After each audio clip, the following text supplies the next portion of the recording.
Vamos começar os nossos estudos dessa semana, capítulo 10, tópico é o 5, reconciliação com os adversários.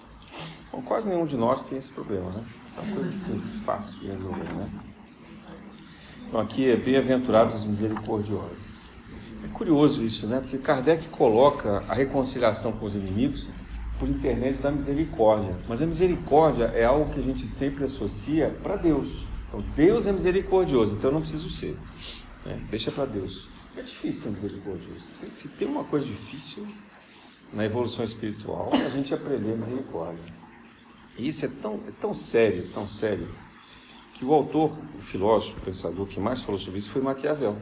Curioso, né?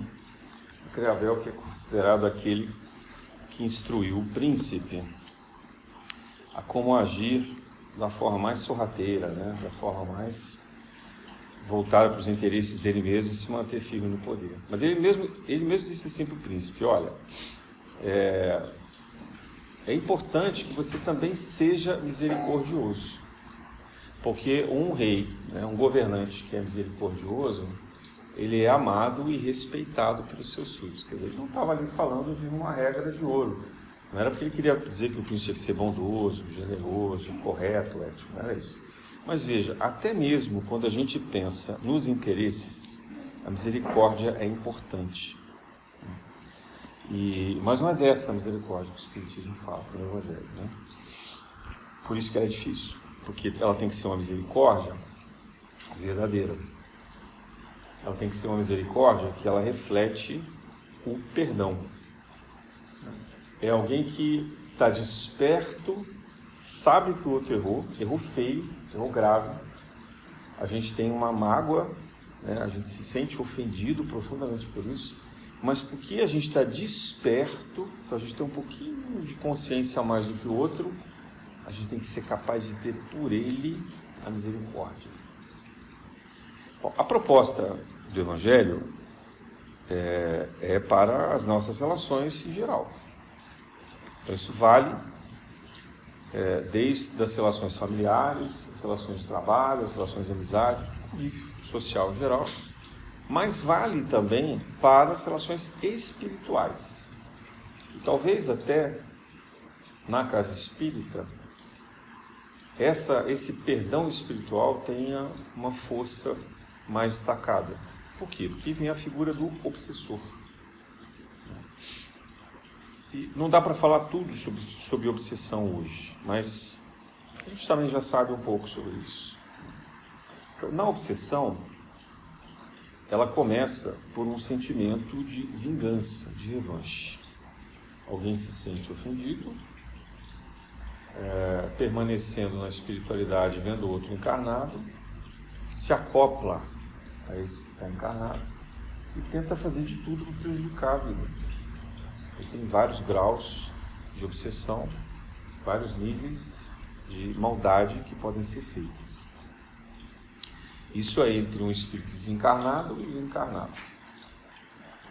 Aquele que, numa encarnação anterior, foi vítima nossa. E a gente, portanto, foi algoz. Só que, na história das nossas encarnações, é muito comum a gente perceber que esses papéis se alternam. Então, se hoje tem uma pessoa que é vítima nossa, quando a gente vai nas encarnações anteriores, a gente foi vítima deles também.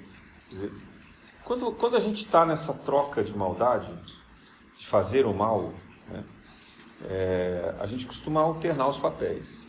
Às vezes eu sou mal e às vezes é você que é mal, né, ou mal, e faz comigo. E essa maldade, ela vai às vezes sofisticando. Né, são graus diferentes de maldade. Quando a gente vê num estágio de relação familiar, essa maldade aparece, por exemplo, no controle, né, o controle exagerado que os pais têm com os filhos. Seja desde superproteção até uma disciplina muito grave. É uma condição de ter o controle dos filhos, de não deixar os filhos fazer nada.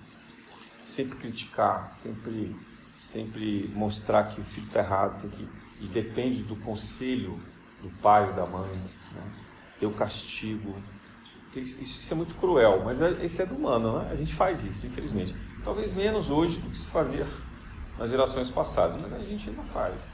Às vezes até bem intencionado, tem vontade de proteger, é uma superproteção. Mas se a gente não dá asas, se a gente não ensina os nossos filhos a andarem sozinhos, a voarem, a gente não está fazendo bem, né? A gente cria os filhos para o mundo, não é dizer isso, a gente cria o filho para o mundo. Os filhos têm que aprender a andar pelas próprias pernas, têm que aprender a viver os seus próprios sonhos, por mais que isso nos incomode, por mais que não sejam as escolhas que nós faríamos, mas esse é o papel que a gente tem que fazer. E é interessante porque depois os pais vão envelhecendo e aí são os filhos que começam a exercer esse papel de controlador, de superprotetor. E aí não deixa os pais fazerem nada. Os pais viram escravos dos filhos.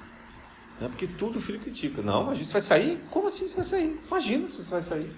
Né? Sozinho? Não pode sair não. Né? Tomou remédio?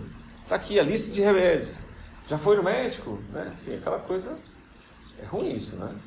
Então, assim, quando é criança, são os pais que controlam, depois a gente inverte o papel. E os filhos passam a controlar os pais.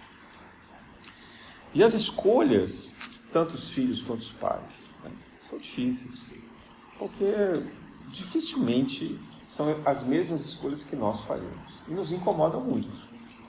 Porque principalmente se é uma escolha que leva a um papel ou uma circunstância muito grave.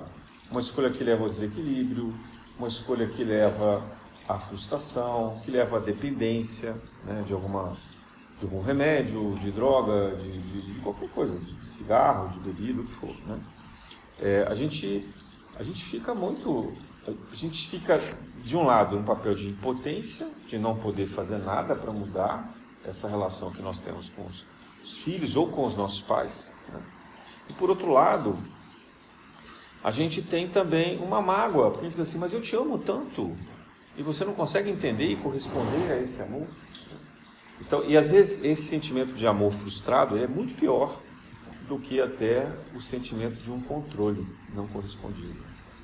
Quer dizer, de um lado tem a obediência, né, de poder controlar, e de outro, essa correspondência desse amor, de esperar que haja uma correspondência. Só que é uma correspondência um pouco egoísta, porque no fundo a gente quer que o outro nos admire demais, que o outro nos idolatre demais. Muitas vezes as relações de pais e filhos levam a essa distorção. Os pais que esperam uma profunda e eterna e permanente gratidão e admiração dos filhos, e de outro lado, os filhos que acabam achando que os pais não fizeram o mínimo da obrigação e descumpriram mal e foram maus pais e deram um mau exemplo, enfim. Isso é muito, muito difícil. Esse é o momento mais... Se existe uma prova complicada num planeta de expiações, é o nosso. É essa aqui, essa relação de família, que a gente tem dificuldade.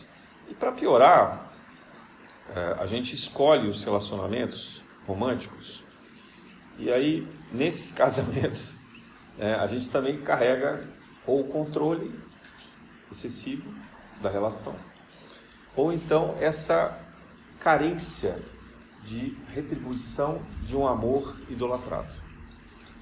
Mas como assim você não me ama? Como assim você não consegue ser fiel a mim? Como assim você não entende as minhas ideias, não me apoia nos meus objetivos? Como assim você não gosta de fazer o que eu gosto? São pequenas coisas das relações, né? Desde saber pendurar uma toalha no varal depois que toma banho, ou no box, né? Ao invés de jogar em cima da cama, né? Até as coisas como os respeitos, os cuidados, né? De revezar nos papéis domésticos, ou fazer um carinho, um elogio, lembrar de algum afeto. Então, tinha um psicólogo que ele gostava de dizer assim, que o que prevalecia mais nas relações humanas eram os generosos e os egoístas. E ele falava que os generosos não eram melhores que os egoístas, não. Eu gostava dessa abordagem dele, né? Eu acho que ele estava certo, porque generoso é naquele sentido assim, de que a pessoa é boazinha demais, E, portanto, ela se acha incrível, porque ela consegue ser super generosa. Então é aquela pessoa que está sempre de prontidão, sempre querendo fazer o cuidado, sempre querendo fazer alguma coisa. Mas no fundo, se ela pudesse fazer uma análise dela mesma, ela ia perceber que ela faz isso porque ela espera que o outro agradeça, que o outro retribua, que o outro reconheça, que o outro admire. Então, ele fala assim, o generoso é um egoísta escondido. O egoísta não, o egoísta é egoísta, separado, né? Faz o que interessa para ele. Enquanto estiver se sentindo bem, enquanto estiver bom, ele está fazendo. Então, é curioso a gente pensar que talvez ele tenha um pouco de verdade, né, nisso. Que o mundo ele pode ser meio que dividido entre os generosos e os egoístas. E às vezes a gente intercala, com determinadas pessoas a gente é mais generoso e em outras a gente é mais egoísta. O difícil é reconhecer que a gente se encaixa em algum desses papéis. E reconhecer que se a gente exerce esse papel e desequilibra essa relação dessa forma, o outro também, né? Então aí entra a misericórdia, sabe? Da gente primeiro reconhecer que erra, reconhecer que é falível. Né? E aí quando a gente passa a reconhecer e aceitar que a gente também erra, aceitar o erro do outro é mais fácil, fica mais perto. Então seja nas relações de obsessão, desencarnado, encarnado, seja nas relações de desequilíbrio de nós que estamos aqui no convívio social, né, encarnados, que isso também é obsessão, né, porque isso também pode ter perseguição, né? A palavra agora da moda é stalker, né? Mas enfim, é perseguição, né? Então isso pode ser perseguição, pode ser controle, excesso de controle, pode ser excesso de carinho, excesso de cuidado, né? O excesso de preocupação. Tudo isso gera um desequilíbrio e provoca aquilo que a gente conhece como também um processo de auto-obsessão, que é a gente infernizar a vida da gente mesmo. A gente bota a culpa nos outros, mas na verdade a gente é que está criando problema. Então, às vezes a misericórdia ela precisa ser aplicada a nós mesmos. Entender essa dificuldade que nós temos como seres humanos encarnados na Terra. Qualquer um de nós aqui, num planeta de expiações e provas, traz uma lista enorme de culpas, traz uma lista de coisas que a gente tem vergonha, que a gente se arrepende, né? Não gosta nem de lembrar, tem medo que isso venha a público, né? A gente saber como a gente é de verdade, o que a gente fez às escondidas. Né? Tem os pensamentos mais escabrosos, mais absurdos. Aqueles, não estou falando os pensamentos que a gente para pensar, não. Eu estou falando aqueles que vêm por impulso, quando a gente menos imagina, né? Os desejos mais ocultos, a vontade por exemplo, às vezes até desejar a morte de um parente, porque a gente está cansado de cuidar, ou porque a gente espera a herança, né? A gente deseja que resolva o problema da despesa. Então, não estou falando isso de uma forma planejada, consciente, que você vai cometer um crime, né? Mas é aquilo que vem sem a gente querer, aquilo que vem escondido, né? Desejar que, sei lá, né? Se a gente é pai e mãe, desejar que os nossos filhos se separem, porque a gente não gosta do genro, não gosta da nora, querer interferir na educação dos netos, não concorda com o que os filhos fazem, mas será que a gente foi pai e mães bons o suficiente e agora os filhos estão seguindo o nosso exemplo ou eles estão reproduzindo o erro que nós mesmos cometemos? Então essas interferências todas, a gente se acha empoderado. O papel de pai, de mãe, de avô, ele parece que dá para a gente um certo poder natural de querer interferir demais na vida dos outros. E os filhos adultos, principalmente os filhos que cuidam de pais, isso também parece que ganham poder a mais, né? Então, no fundo, está escondido nessa palavrinha chamada poder. E nos relacionamentos conjugais, então não se fala, porque aí você faz um pacto, casa, você também acha que tem poder, né, sobre o outro. E normalmente é um poder de extrema crueldade, porque a gente limita a vida do outro. ao invés de a gente tentar buscar juntos, que é a felicidade, a nossa felicidade, a felicidade do outro, o bem-estar, né, do outro, a gente busca aquilo que nos aprisiona. Então as relações românticas acabam virando deveres. Elas nascem de um sonho comum, né, de uma vontade de fazer algo bonito, equilibrado, algo transformador, algo que nos faça bem.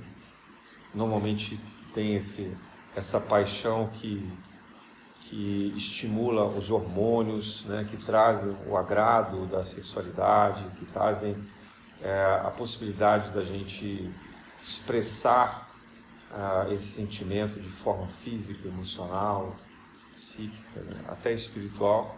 Mas depois são tantas obrigações, depois são tantas queixas, são tantos desejos frustrados, que é difícil resistir. E aí é mais fácil botar a culpa no outro. Então é o outro que não está bem, é o outro que não me faz bem. Talvez tudo isso é misericórdia. Mas a gente ainda está falando desses dois componentes, que é ter controle, querer ter controle, querer ter poder sobre o outro, se sentir dono do outro, seja na relação romântica, seja na relação de pais e filhos, né? Ou até no trabalho, como chefes e subordinados, às vezes até de amizade, já vi amizade extremamente nociva, é aquela amizade que não deixa você ser amigo de mais ninguém.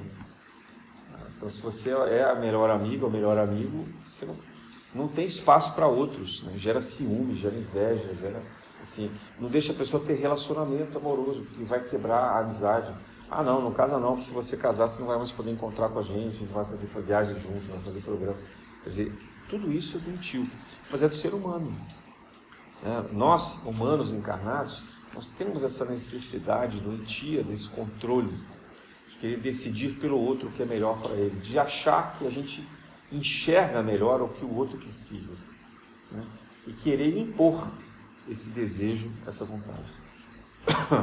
E do outro lado, essa busca interminável de querer do outro o reconhecimento, esperar demais do outro que ele demonstre que idolatra a gente, que ama a gente incondicionalmente, que faz tudo pela gente, que abre mão dos seus passeios, abre mão de outros prazeres, abre mão de conhecer outras pessoas. Então é uma relação prisioneira, né? E acaba se limitando aos pequenos hábitos. Então a gente se fecha. Hoje, quando a gente pensa em família, é muito difícil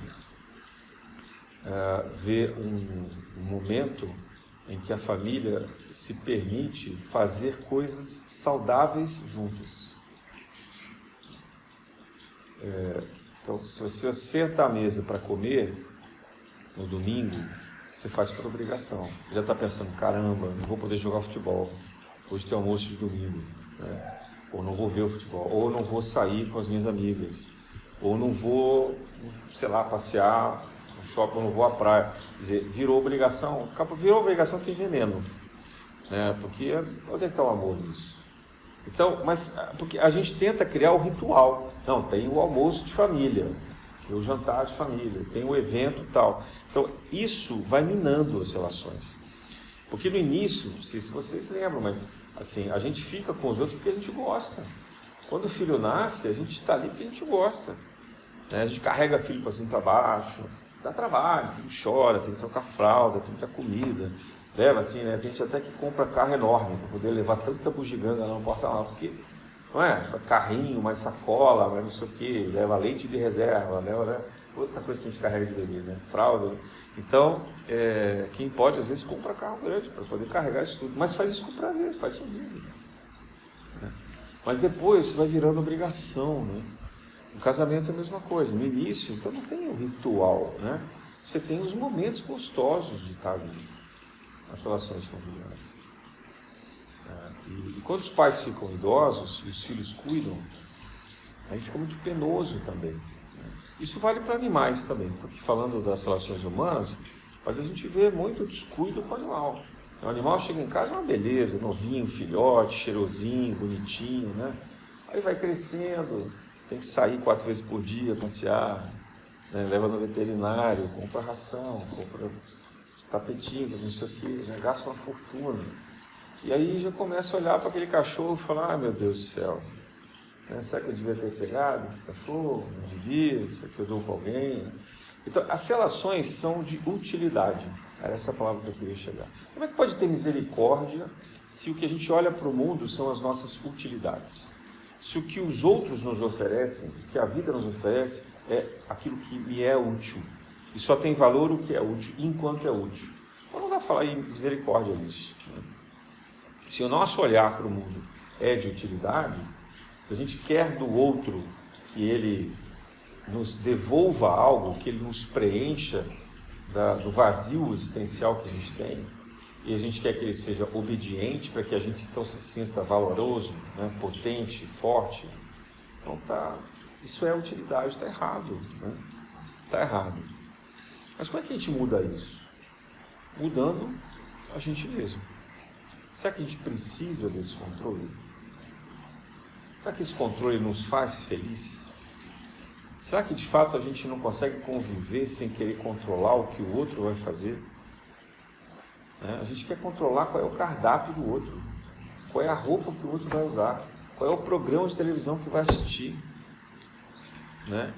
Controla a rede social, controla tudo. Controla quem são os amigos, tem que aprovar, não, esse amigo eu não gosto não, esse aí não quero que você saia. Então é muito complicado, porque é uma falsa ideia de poder. E aí o outro que está lá sendo controlado, ele tem 2 alternativas. Ou ele vai virar um cachorrinho domesticado, infeliz, profundamente infeliz, porque ele não tem autonomia. Ou então ele vai fazer tudo escondido. E ele pode passar um tempo fazendo tudo obediente, e um dia ele estoura, ele rompe. Porque ninguém aguenta o controle o tempo inteiro, é escravidão. E do outro lado, quando a gente espera demais o reconhecimento do outro, também é utilidade isso. O outro tem que nos ser útil por nos admirar. A gente sorve essa energia que o outro nos oferece. O outro também consegue fazer isso por um tempo, enquanto isso é espontâneo e é bom para ele. A não ser que ele seja um espírito muito abnegado, muito evoluído, está aqui encarnado como missionário. Mas se ele for uma pessoa normal, como nós, ele não vai aguentar, essa corda vai romper. E aí começam os grandes conflitos. Chegam os momentos que são muito críticos. E às vezes, também, a gente se depara com a seguinte situação, principalmente quando o outro é muito generoso. Quando a gente tem alguém que cuida muito da gente, né? E aí pode ser a relação de pais e filhos, pode ser da relação romântica, né? Ou até de amizade, mas alguém que cuida muito da gente, se a gente tem um pouquinho mais de consciência, a gente vai se sentir devedor. A gente vai ser muito grato, mas ao mesmo tempo devedor. E ser devedor demais também não é bom. Por isso que eu estou dizendo que a generosidade ela é complicada. E é por isso que Jesus fala de amor incondicional. E se a gente põe uma condição que é interesse, aí a gente machuca o outro. A gente não lembra disso, né? Mas a gente machuca o outro. Porque o outro vai começar assim, caramba, como é que eu posso não estar com essa pessoa se ela me dedica tanta atenção? Se ela me dá tanto cuidado, se ela me ajuda, me sustenta, se ela cuida de mim, como é que eu posso ir embora? Mas só que a gente não ama mais no sentido de estar junto, querer estar junto o tempo inteiro. Se é uma relação de trabalho, a gente nem gosta mais daquela profissão e está ali porque o chefe é maravilhoso, né? Mas a gente está lá frustrado, né? Aquilo que a gente gosta de fazer, naquilo que a gente espera. A gente cria essas relações assim que eu acho que são gratidões exageradas. Quando a gente olha na relação de Jesus com a sua família, e com os seus amigos, com os seus discípulos, a gente não vê em nenhum momento Jesus exercendo controle, Assim, Jesus nunca impõe nenhum comportamento. Jesus, ele diz, olha, ame o Pai e ama teu próximo como você ama. E me segue. Olha, me observa, vê o que eu faço. Então ele diz assim, se você quiser. Se você não quiser, está tudo bem. Então não tem zero controle. Zero controle. Né? É um convite, muitos são chamados, poucos escolhidos. Quem quiser seguir, ele diz assim, ó, eu sou o caminho, a verdade e a vida. Eu sei para onde eu estou indo. Eu sei o que é bom, o que vai te fazer bem. Meu jugo é leve. Mas se você não quiser, tudo bem. Será que as nossas relações humanas não deviam ser assim? Diz assim, olha, eu te amo muito. Seria muito legal se a gente pudesse fazer alguma coisa junto. Mas se você quiser. Se você não quiser, tudo bem. Porque eu tenho a minha maneira de ser que você se encaixa na tua. A gente devia ter essa liberdade. Não estou dizendo que isso tenha o abandono, porque a gente tem que lembrar sempre que é honrar pai e mãe, o mandamento. A gente não está abrindo mão do mandamento. Mas para você honrar pai e mãe, ou honrar o seu relacionamento amoroso, você não precisa estar grudado, você não precisa gerar relação de controle e de dependência. Esse é o ponto. A gente acha que precisa. Quando eu digo a gente, é porque olhando o mundo, né? O que é normal no ser humano. Então, Jesus não tinha zero controle. Zero controle. E algumas pessoas tentaram controlar Jesus. Criticavam, né? Os fariseus, por exemplo, diziam assim, você anda aí com seus apóstolos, você não segue aqui os nossos rituais, você não respeita o sábado, você não faz as abluções. Ficavam criticando Jesus, querendo fazer o quê? Controlar Jesus. Os sacerdotes dizem assim, como se tem um rebelde aí, que é mais inteligente do que a gente e não segue aqui as normas que a gente acha que ele tem que seguir. Né? Então, a frustração dos fariseus, a frustração até inicial de alguns apóstolos, né? Como assim você trouxe Maria Madalena, trouxe Joana de Cusa? Mulher é segundo plano, mulher é inferior ao homem, você põe ela no meio da gente. Né? Jesus, curioso isso, né? Então, critica Jesus porque ele vai lavar os pés dos discípulos. Isso é trabalho para servo, para escravo, né? Para você que é rabi. Então, assim, as pessoas queriam controlar Jesus. Mas Jesus, legal, boa sorte para você aí, né? Mas comigo aqui não tem isso não. Então, olha que independência, que autonomia verdadeira de Jesus. Né? E se relacionar com maturidade, com equilíbrio, com amorosidade. Ele amava a todos, mas não se prendia a ninguém. E não queria que ninguém se prendesse a ele, não. De vez em quando ele acordava e falava assim, hoje eu vou meditar, tchau para vocês. Ninguém segurava ele, passava lá 40 dias no deserto. Mas cadê Jesus? Está lá, ué. Vai fazer outra coisa na vida. Não tem que ficar aqui babando uma saia de Jesus. Né? Então Jesus tinha as coisas dele, ele nunca abriu mão da independência dele. E fez isso com a mãe, com 12 anos, com o pai. Ficou lá no templo de Jerusalém, ele chegou à conclusão que ele tinha que falar com os sacerdotes. Os pais foram embora, ele ficou. Então essa potência de autonomia, né, de ser de fato autônomo, um autônomo que ama o mundo, um autônomo que é generoso, desinteressado, mas que é autônomo, não perde a sua liberdade, não perde a sua autonomia. Ele sabe o que é bom, sabe o que é certo e faz. Né? Mas o outro ficou incomodado. Sinto muito. Eu estou fazendo o que é certo, se o outro ficou incomodado, faz o outro. Não tem que dar satisfação em relação a isso. Né? Claro que, olha só, não estou sugerindo que nós sejamos um grupo de rebeldes anárquicos. Por favor. Né? Temos que lembrar que, acima de tudo, era o amor. Jesus começa, o maior mandamento é o amor ao Pai e o amor ao próximo. Mas com autonomia. Ele nunca recomendou em nenhum momento que nós abríssemos mão da nossa autonomia.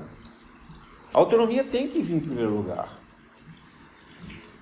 Por isso que ele diz, amar ao próximo como a si mesmo. Se você não se ama, você não tem autonomia, você não vai amar ninguém. E a segunda coisa que Jesus também não tinha é a expectativa dos outros. Ele, quando ele ia lá, fazia os ensinamentos dele, ele não esperava que os outros agradecessem, compreendessem. Ele simplesmente falava, vinha aqui e falava um papel para vocês. Né? Curava as pessoas. Eu garanto que raríssimos eram aqueles que agradeciam. A pessoa ficava curada, virava para trás, saía comemorando e ia embora. Não voltava para seguir Jesus, agradecer, olha, gratidão, poxa vida, você salvou a minha vida. Não, raríssimos faziam isso. Né? A gente vê, tem alguns trechos lá no Evangelho, são muito raros aqueles que agradeciam de fato. Mas ele curava esperando que alguém agradecesse? Não. Ele ensinava esperando que alguém compreendesse? Não. Ele falava no templo, ali você tinha aqueles que eram os mais simples, aqueles que estavam mais próximos dele, sempre ficavam com ele, mas você tinha os vendilhões, né, os comerciantes, e estavam ali ouvindo o que Jesus estava falando. Jesus sabia que ia entrar por um ouvido e sair pelo outro, né? E tudo bem. Estavam ali os sacerdotes, estavam ali os levitas, estavam vários outros. Os fariseus. Jesus não esperava nada deles. Tanto que quando chega Nicodemos, que era também um fariseu, né, um sacerdote, Jesus olha bem para ele assim, você sabe, é como se dissesse, né? Você sabe tudo da boca para fora, né? Vamos ver se você sabe mesmo. Quais são os mandamentos principais? Nicodemos na ponta da língua. Amar a Deus sobre todas as coisas e ao próximo como a si mesmo. Ele não falou os 10 mandamentos de Moisés, não. Ele já foi logo na síntese, porque ele queria mostrar que ele era culto. Que ele sabia resumir, ele sabia sintetizar aquilo tudo. Ele falou, muito bem, é isso aí. Mas vamos ver na prática. Cadê o testemunho? Então, a proposta de Jesus, ela é revolucionária. Porque ela diz assim, seja livre, na sua liberdade, ame e não espere nada de ninguém. Aí quando a gente vai lá para Paulo de Tarso, fez um monte de atrocidade, perseguiu o cristão, matou o cunhado apedrejado, sem saber que era cunhado. A noiva dele, quando sabe, morre de desgosto, que era um espírito super elevado. A programação espiritual era deles 3 saírem disseminando o evangelho. Olha que coisa linda. Era 2 espíritos incríveis, como Abigail e Estevão, mais Paulo, que tinha uma fortaleza, uma força, né? uma gana, uma capacidade de falar, de escrever, muito inteligente, e juntando-se a esses outros 2. Só que ele matou um apedrejado, e a outra matou de desgosto. Então ele ficou sozinho. Aquilo que era para fazer em 3, sobrou só ele. Por isso que Paulo sofre tanto. O despertamento dele não foi pelo amor, foi pela dor, né? Mas ele conseguiu vencer. E aí quando ele está numa angústia profunda, assim, ele chorava muito, ele era vidente, ele falava muito com Jesus, via Jesus, mas ele também via Estevão e via Abigail. E um dia desses que ele tinha acabado de ser apedrejado na rua, ele foi muitas vezes apedrejado. Tem até uma piada no meio espírita que fala assim, se você quisesse escolher a quem seguir, né, assim, não vá com Paulo. Você está lá, né, em Éfeso, os apóstolos estão distribuindo as tarefas. Você vai para tal lugar, você vai para outro, tal, assim. Assim, Paulo, você vai para onde? Assim, então é para lá que eu não vou. Porque sabia que ele ia ser perseguido, ia ser apedrejado, ia ser preso. Porque o caminho dele era o caminho da dor. Aí você tem vários outros apóstolos, você não ouve nada. O cara vai lá, prega, né, faz o caminho dele, não tem nenhuma narrativa no dos apóstolos que ele foi preso, nada, ele está bem, né? Você tem depois em Roma Pedro, tá? Mas de um modo geral, quem apanhou muito, quem sofreu muito, foi preso, era Paulo. Porque o caminho dele é o caminho da dor, foi o caminho que ele escolheu. Mas a Abigail chega para ele e fala assim, ele estava muito isolado, não sabia o que fazer. E ela fala assim, Paulo, ama, trabalha, espera, perdoa. Isso não é exatamente o que a gente falou sobre, né? Tenha a sua autonomia, ama a si mesmo, se sinta livre. Você está nesse papel porque você escolheu. Ninguém te impôs. Se você quiser desistir, você desiste. Mas se você continua nisso, é porque você quer. Então ama o que você faz. Trabalha, para de reclamar. Continua fazendo. Está difícil, está bom, mas é isso mesmo. Esse é o caminho que está programado para você agora, né? Trabalha. Espera. Espera onde? Na fé. Tudo tem seu tempo, tem o tempo certo de maturação. As coisas vão acontecer da forma que tiver que acontecer, né? E perdoa, porque os outros não têm a consciência que você tem. Os outros não têm essa fé. Então, esse é o convite de Jesus. Se alguém esperava uma coisa diferente, sinto muito desiludidos. Jesus não nos está nos convidando para a gente ser felizes aqui na Terra. Alguns são, porque estão seguindo a programação espiritual e estão evoluindo no amor. São muito raros esses, muito raros. A maioria, como nós, que erra muito, a gente aprende na dor. O que é a dor? A dor é a prova e a expiação. A dor é o sofrimento, é a perda, é a traição, é o interesse do outro, é a incompreensão. E aí a gente cai aonde? A gente cai na falta de misericórdia. Então qual é o convite de Kardec, por meio de Jesus, né, obviamente? Misericórdia. Primeiro a misericórdia com a gente, depois a misericórdia com o outro.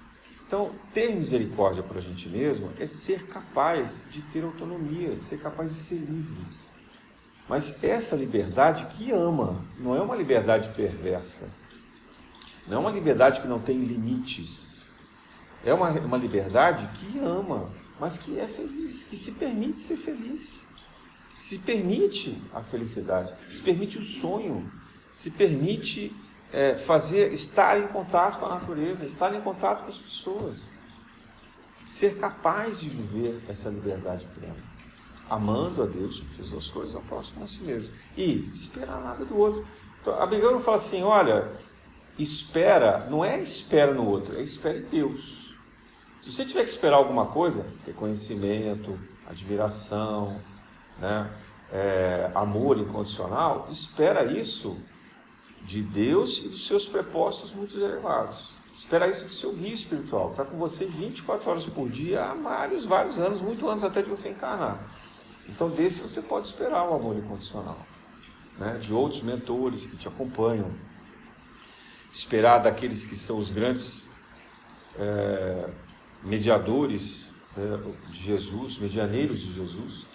Então, falando de Maria, Bezerra de Menezes, os grandes espíritos iluminados que podem nos servir de exemplo de amor e de caridade. Então, por esses a gente pode esperar. Mas é bom que a gente saiba que até mesmo esses ainda são falíveis. Eles também podem errar.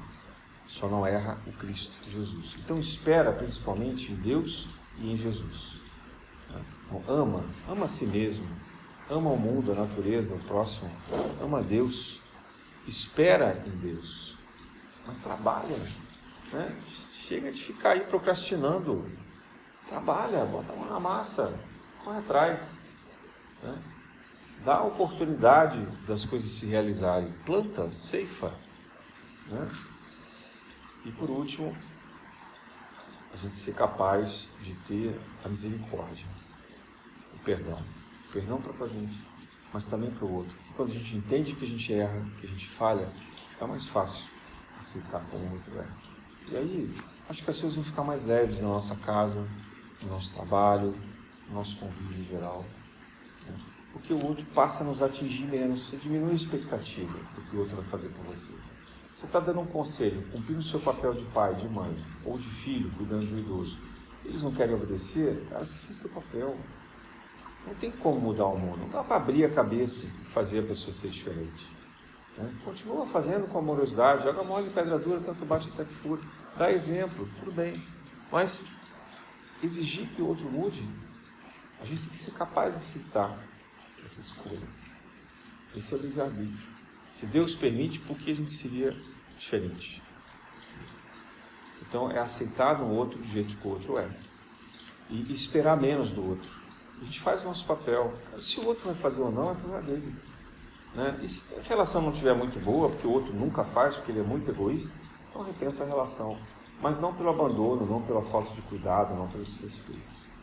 Mas pela forma de se reorganizar, também de se dar valor, também de olhar um pouco mais à distância e sendo feliz, porque a gente precisa ter um instante da felicidade. A gente vive uma geração de ansiedade, de angústia, de tristeza. Chega disso.